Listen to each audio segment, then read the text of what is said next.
the most interesting feature is in the Lightroom camera. Adobe Lightroom got an update some days ago, and there are many interesting new features. But to me, the most interesting feature is in the Lightroom camera. Let me first show you some images. At first you may think there's nothing special in these images, but what if I told you that I shot these without any extra accessories and handheld? I was able to use shutter speeds between 1 second and 5 seconds in broad daylight without a neutral density filter or a tripod. The Lightroom camera makes this possible. It's able to simulate long exposure by combining several normal exposures to one image that looks like a long exposure shot. It's not perfect, of course. First of all, it only works on the newest iPhone models 7, 8 and 10. No Android version right now. It requires a lot of processing power, and that affects the battery life too.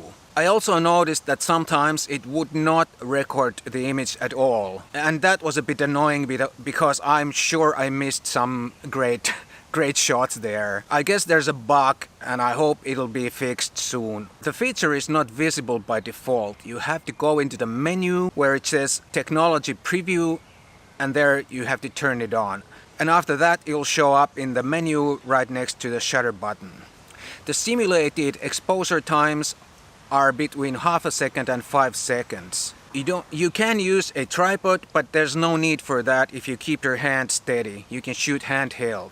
The final file is a DNG RAW file if you have the DNG enabled. So you get the RAW file flexibility. The long exposure files are a bit softer than the normal files, but because the multiple exposures reduce noise, you can sharpen the files more aggressively than the normal files, and you end up with the same amount of detail, roughly the same amount of detail. I've had a lot of fun with this feature for the last couple of days, and I'm sure we will see many creative uses for this feature in the future.